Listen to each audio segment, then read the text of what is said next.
house this week. We've got Sage Admirand, Jade Lee, Jenny Worstall, Allison Hanson, and Aviva Orr with us. Ladies, thanks so much for taking the time to talk to us. We're excited to be here. Yeah. Yes. It's hardly ever that we get to Brady Bunch it up like this. This is very cool. Happy to be here. Yeah. Story. Since we have so many releases, we're going to dive right in. We're going to start at the beginning of the week with Allison's book, which is Tempting Her Viscount, which is book 3 in the Scots and Scoundrels. I have to stop myself every time to make sure I get all the words in the right order for that one. Yes. Love those alliterations. Allison, can you tell us about it? Sure. So this is actually one of my favorite books of the series. Oh, cool. Because it's a friends to lovers trope. So we met the hero in previous books. It's Christopher, or Kit, he goes by. He's the heroine's younger brother's best friend. So instead of it being an older brother, it's a younger man. So, scandal with a younger man. The heroine, Celia, is widowed. She was forced to marry a much older man who died. And so now she's a widow, and she's ready to, take over the town, find a lover, and, make the best of being a widow, while Kit is wanting to find a wife and settle down and have a family.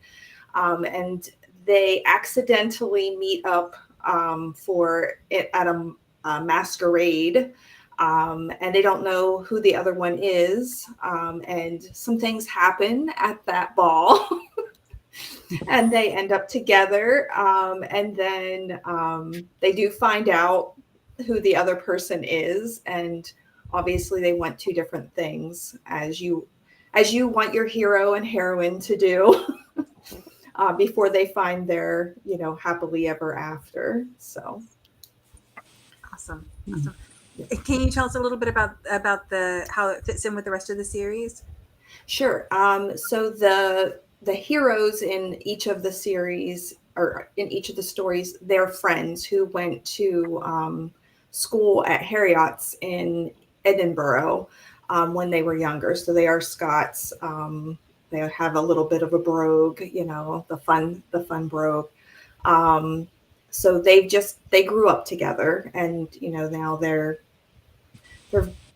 kind of in different paths, avoiding marriage, wanting marriage, that kind of thing. But I did like this story because the friends to lovers gives that background. Yeah. It allows a lot more banter between them because they have some history together.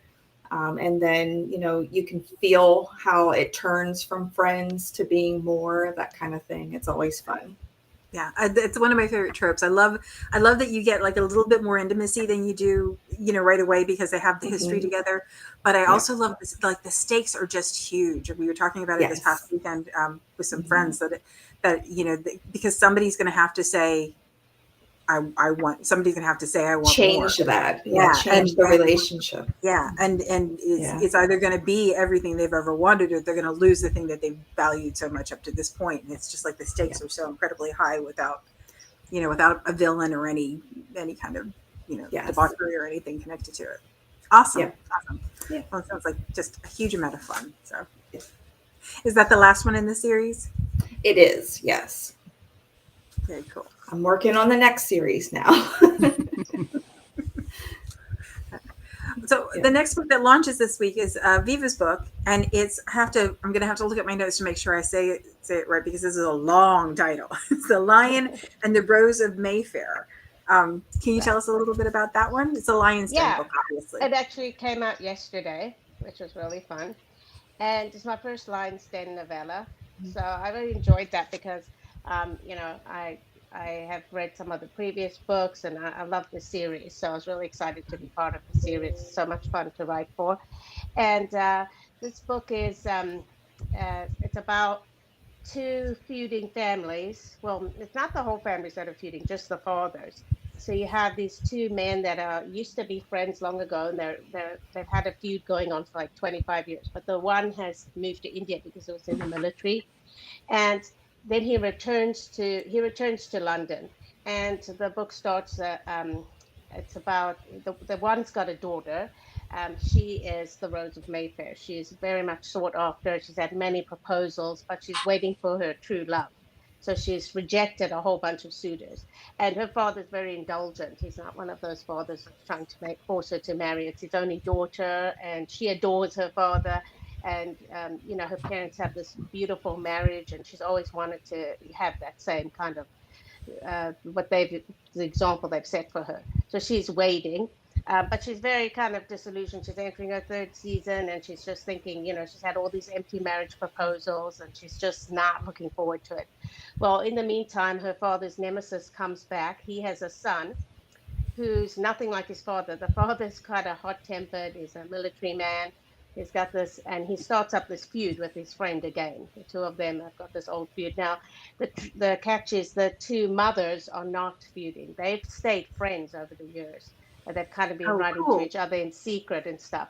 So when this feud starts up again, they're really, they've had enough. They're fed up with their husbands, and this feud is like something ridiculous. It doesn't matter. It's starting to affect their husband's health. Like one's got heart problems, and they're really worried for their health. Like it's really making them, they're constantly upset, and they're constantly, they get kicked out of their gentleman's club because of this feud, and all this stuff happens. So they decide, one of them has a connection with Mrs. Doveline from long ago. There's a whole history of that, their own marriage, which had something to background with Mrs. Doveline, which I won't give away now. And she decides to, she has the son who frequents the lion's den because he's got a new inheritance. And then the mother, she contacts her friend with the daughter's mother, and they have this idea to try to get their children together. And if they can get their children together, maybe it will end this feud. It's like a reverse Romeo and Juliet. It is a reverse Romeo and Juliet. It's exactly based on Romeo and Juliet. I was in Verona when I wrote it. Oh my goodness! It is loosely based on Romeo and Juliet. I was in Verona. I was in Italy for a month, and went to Verona several times. And I've always had that idea in my head of like, Romeo and Juliet is such a tragedy. Everybody's thought about what if it ended with a happily ever after. So it is loosely based on Romeo and Juliet. And Mrs. Doveline arranges a game where they can get together, and they do happen to fall in love, but a whole bunch of other things happen after that. There's a rejected suitor that is not too happy about Charlotte Rose marrying this other guy, and he makes a big problem for them, and there's a whole bunch of stuff that happens there before they the feuding partners couldn't be enough. There has to be something else too. Yeah, there has to be. So there's a whole bunch of other action that happens before they get their happily ever after. But it was really fun to write. It was really fun. I enjoyed. Mrs. Doveline has a big role to play as well. So I really loved doing the part of that series, and I'm going to do another one next year as well. So cool. I think it's a really exciting series. It's really fun to write about. Because it's not only your own characters you're picking up, There's a whole other world. Yeah, so it's kind of fun. Yeah, Jade, your book kicked off the series, didn't it? Yep. Yes. Oh, and then I wrote one a little bit later with the Asian. She handled the money. The abacus. Yeah. Oh yeah, yeah. So I had to go back and read. I couldn't read all of them, but many of them I read. But they're so good. I just love the whole series. It's really exciting to do it. Really and everything's in Kindle. Yeah, everything's in Kindle Unlimited too, so you can just read and read and read. You exactly. Exactly. I have. Yeah, exactly. So it's really fun. Very cool. I love the idea of the mothers being involved too. Like the idea that there are all these women behind the scene that are orchestrating how everything works out. Exactly. So the women are really, really smart, and the men are just they have this ridiculous feud, and the women have just had enough of them, and they want to put an end to this nonsense, and the men can't seem to do it on their own. But he needs a helper sometimes. Yeah, exactly. Awesome.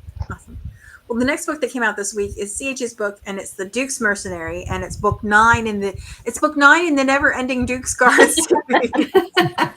It's like the song that never ends. Yeah. Yeah. Can you tell us But about it? sure. Just quickly, all of the men in the Duke's Guard have the same qualities that are so important to protecting the Duke and his family. Their honesty, their integrity, their compassion for those in need, which happens to get them in trouble when there's a woman who is in need and they end up falling in love with her. And it kind of rocks their steady ground, like, here I am, I have a job to do, and how can I do this too? So this time, it's Dermot O'Malley. He's one of the Wexford O'Malleys. And he's riding, minding his own business. He's on patrol. He's riding toward the village. And all of a sudden, up ahead, he hears someone or something large going through the forest. And he looks to the side of the road. And all of a sudden, he sees this young woman climbing on top of the stone wall that's alongside the road.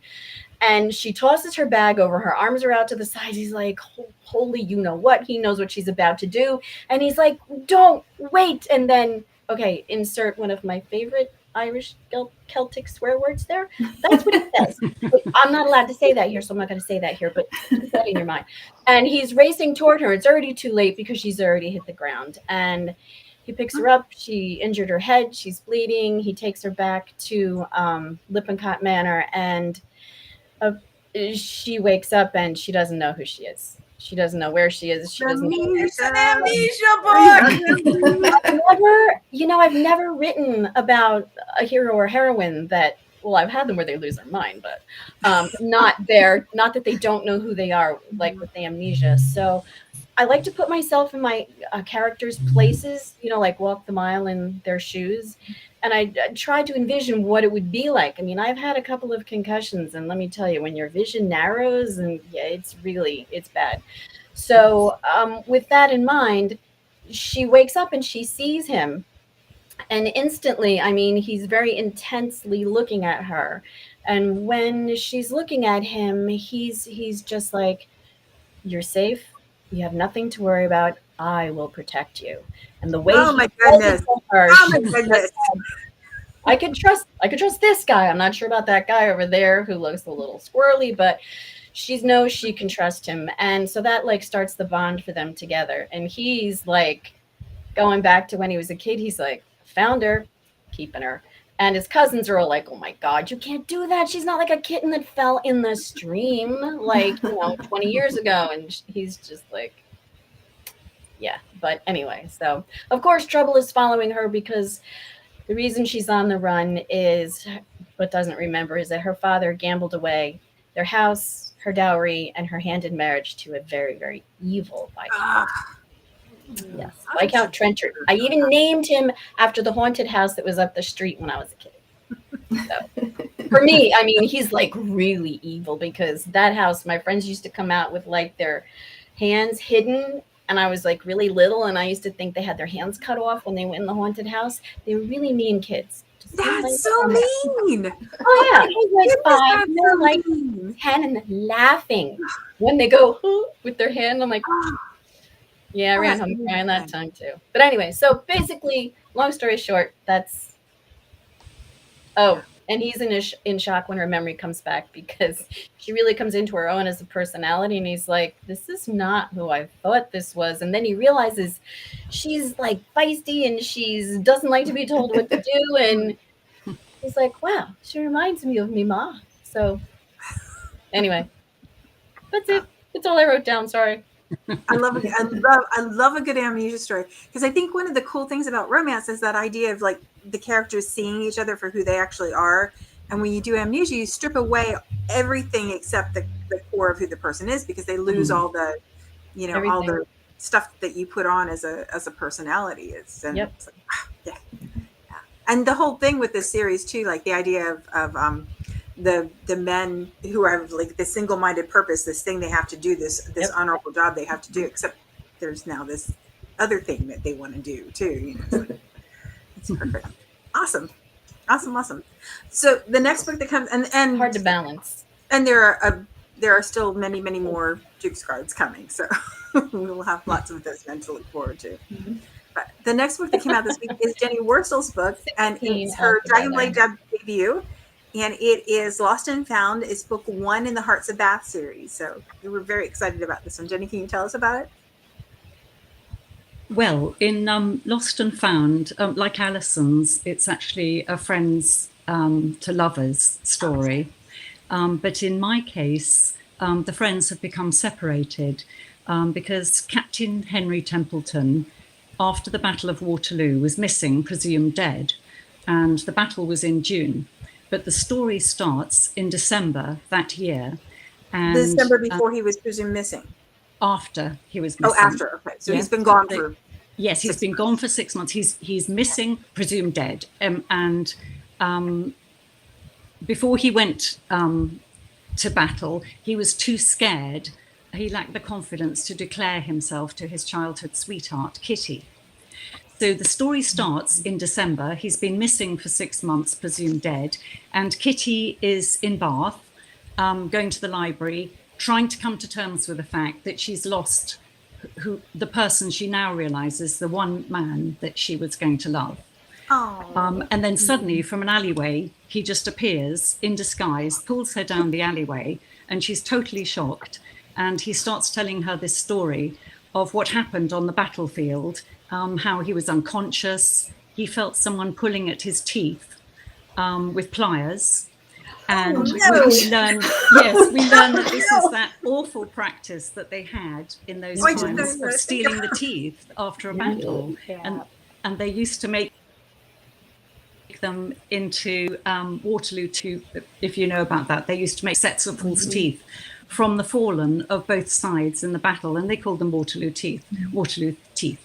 Anyway, so we meet Kitty when she's just come across Henry unexpectedly, and he's trying to explain to her that he can't tell anyone that he's come back to Bath. It's a secret, and he has to think about what's happened to him over those 6 months. And she keeps saying, but what happened over those 6 months? And he doesn't have time to tell her. All he can tell her is that he has a mysterious enemy who's followed him back from Brussels. And so it sort of starts in an intriguing way. We're just wondering what on earth is going on. Kitty has a companion, Miss Steele, and she turns out to be a little bit shady later on. And we get a sort of taste of that in the beginning, that Kitty doesn't trust her. The mysterious enemy comes into the plot later on. It's a whole big subplot actually about the enemy and why he would want to kill Henry. And he also coincidentally wants to marry Kitty. But then there's something to do with Kitty's parents as well. It's all the most incredibly tangled mystery that goes right through the book. We love incredibly tangled mysteries. Well, to be honest, I got myself in a right old muddle when I was writing it, actually. Because you can have plans, can't you? And I'd planned everything out. But of course, once I started writing, it was totally different. And it was just going its own way, particularly the villain, because I didn't have him to have such a big part in the beginning. But as it went along, I realized it's actually true. It's more fun to write about someone who's bad than a so-called good character. I had to work quite hard to make the heroine likable because I was making her a bit too almost prissy and goody two-shoes. So I had to give her a few faults. But the villain, that was just great. I loved writing about him. In fact, I had to tell him to be quiet sometimes because he was threatening to take over the story a bit. I think that's like, I think there's something about being able to put your head into the head of a character that you wouldn't normally, you know. Yes. Have But I'm those glad you kind of said that and you didn't say I was obviously a villain or something. Yeah. Yes, I had to use my imagination. We're all villains sometimes, but I do think that there's something really seductive about getting to play with those kind of Definitely. like even that It kind of gives us- selfishness that we don't normally do. That's you know? right. It gives us permission, doesn't it, to imagine what it would be like to do the sort of things that they do. Oh, fun. Yes. So this is book 1 in the series. Can you tell us a little bit about the other books in the Yes. series? Just to set up? So book 1, the book is about a family called the Templeton family, and they live in number 1, the Royal Crescent, which coincidentally is where the Featherington family live in Bridgerton. Oh, fun. fun. I'll be there. Yeah, it's a favorite sort of place to set a story because it's a living museum. You can go around and it's furnished as if it's still Regency times. Oh, wow. And there. I mean, I've visited that house since the 1970s and I just love it. Yeah. So there was no contest. And Bath is my home city. So I know the surrounding streets and so on very well. And so Kitty lives round the corner from the Royal Crescent, actually coincidentally in the house that my grandmother used to live in. So I sort of knew the inside of that house. It makes me sound terribly lazy, as if I don't want to do the research. No, but I just just lovely about being that immersed in it. You know, it's like yes. So the Templeton family are living in number 1. So they have 3 children. They have Henry, they have Selina and Edmund. So book 2 will be Selina's story and book 3 will be Edmund's. And Lord and Lady Templeton, their parents, are very wealthy. And so what they do when they when one of their children gets married, they tend to buy the next door house. So the hero and heroine from book 1 will live in number 2 Royal Crescent, and so on. So I will have populated down to number 4 Royal Crescent. I mean, there are actually 30 houses in the Crescent, and I toyed with the idea of a 30-book series, and I thought, no, I'll just make it 3 books. Room to grow. Yeah. Aviva, have you visited this in place? Yeah, I love Bath. It's amazing. And I've been to that the Royal Crescent number 1. I plan to take my daughter if I can get her over to England because she's a Bridgerton fan. Oh, it's wonderful. It's really exciting. And Yes. Bath is amazing. It's Yes. incredible. It's just like frozen in time. It is, isn't it? And number 1. Coming from LA, I mean, gosh, it's a whole different world. Yeah. It's You can beautiful go around inside. the And servants. I did take a bunch of photos. So if we have the same house in any of us. Yes. No, I mean, it's just nice to get an idea of what it was like. Absolutely. You know, to actually see a house in those times. And to get And furnished really too, it's great. like a big deal Yeah, too. and I have like some audio of the family speaking. When you do the tour of the house, that they have audio of like an actual Regency family having a conversation at breakfast. It's just really fun. It's a really fun place to visit. If you go to Bath, definitely visit. I haven't been to Bath since I was in high school, which is like a really long time ago. But I remember I said Bath to somebody in England once. I said I'm going to Bath, and she was like, "Where?" And I'm like, "Oh no, Bath." And she started laughing. She's like, "Bath? What's that?" But like as somebody who grew up on the East Coast, it's so much like the age is just crazy to think about. Like the whole country is just so much older than anything we've touched around here, and that's so true, because in Bath the Regency section is the new bit, because Bath is a Roman city, and you know, to go around the Roman baths, that's a wonderful outing when you go back to Bath. It's very, very ancient, and the abbey is medieval, and that's wonderful. Oh, I don't know. Yeah. See, now there's reason to go back. Yeah.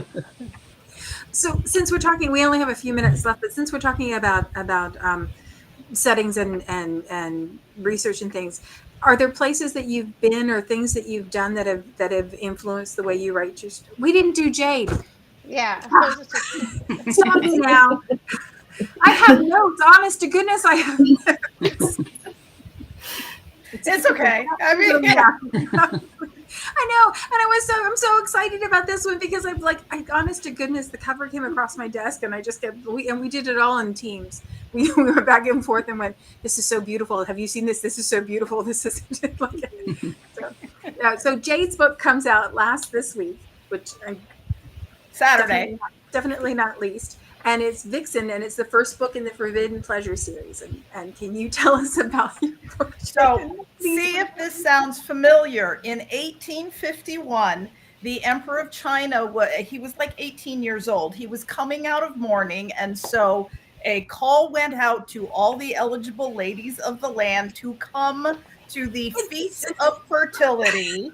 Seriously, Feast of Fertility, and from these women he would select the new empress, and then forgetting my numbers here. It was 4 or 5 favored concubines and then the lesser concubines.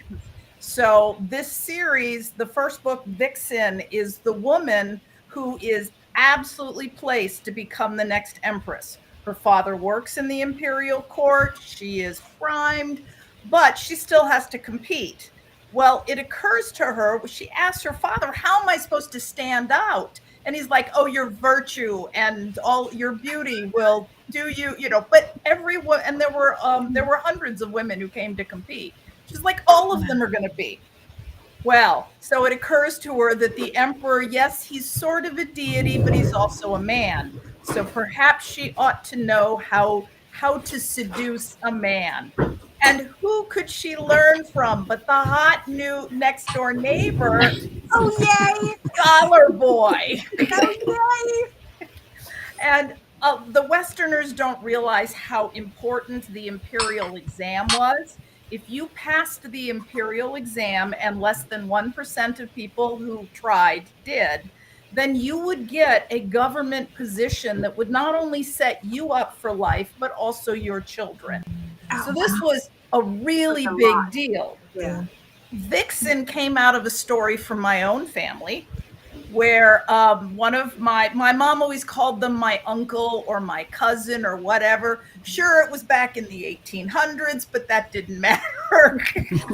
So a male relative. Yeah, my uncle was studying for the imperial exam when he looked up and there was this gorgeous woman in the doorway trying to seduce him away from his books. And he was stalwart and said no. Well, that night there was a big thunderstorm. He climbed into bed and felt something at the foot of the bed. Startled, he kicks it out. It goes out the window, and there's this huge thunderstorm. A crash of lightnings hits the courtyard. And in the morning, they find the body of a red fox. Clearly, this means... I'm so glad that didn't go in the direction of I thought it was going.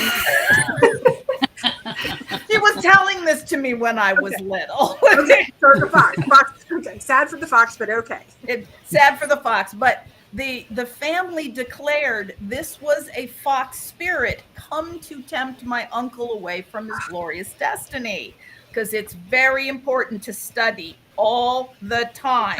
Your future depends upon it. I always, like you, I felt bad for the fox.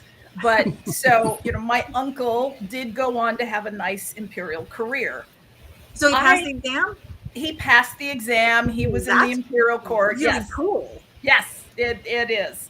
But for me, I decided I didn't like that ending. And I didn't like So this is the story I wrote off of that, where the girl next door needs lessons in seduction.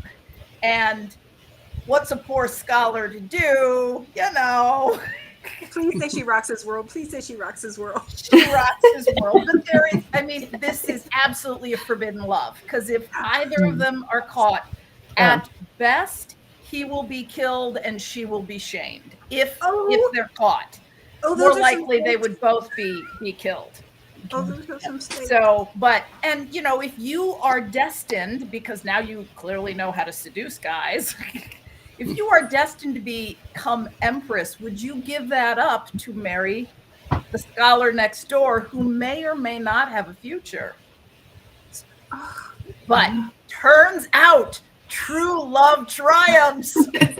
Where's my shock face? I can make the shock face. So that's Vixen. Book 2 is Temptress, and that is actually set during the Feast of Fertility. And there are 3 trials to, you have to go through a test of purity, and that's a physical exam. You can guess. There's a test of your cultural talent, and I can't remember offhand the 3rd test. But the woman who is competing, turns out there's the emperor's best friend who happens to be in charge of the Feast of Fertility. And again, this is absolutely forbidden love. The only thing better than a brother's best friend is the emperor's best friend. I love the best friend trope. I really do. Yeah. And and Imperial China sets itself up very nicely because I mean, you were there to give birth to babies for the emperor, not hang out with the best friend. The stakes. Oh my goodness. Very high. Are we going to die for love? That's, like it doesn't get higher than that. It's a risk because we're moving out. I mean, I typically write Regency, but now we're moving into Imperial China. And the happily ever after is not going into the emperor's concubine, becoming a concubine and maybe getting to boink the 18-year-old or not. He was young. I think he was 17 when the Feast of Fertility was announced. And I mean, you had these women, obviously they want to be empress, but he's 17. So that is my Forbidden Pleasures series. So Boink the 18-year-old is I'm collecting things that need to go on t-shirts. And Don't boink the 18-year-old. Going on the t-shirt. The one from a couple weeks ago was deflowering virgins every day is exhausting.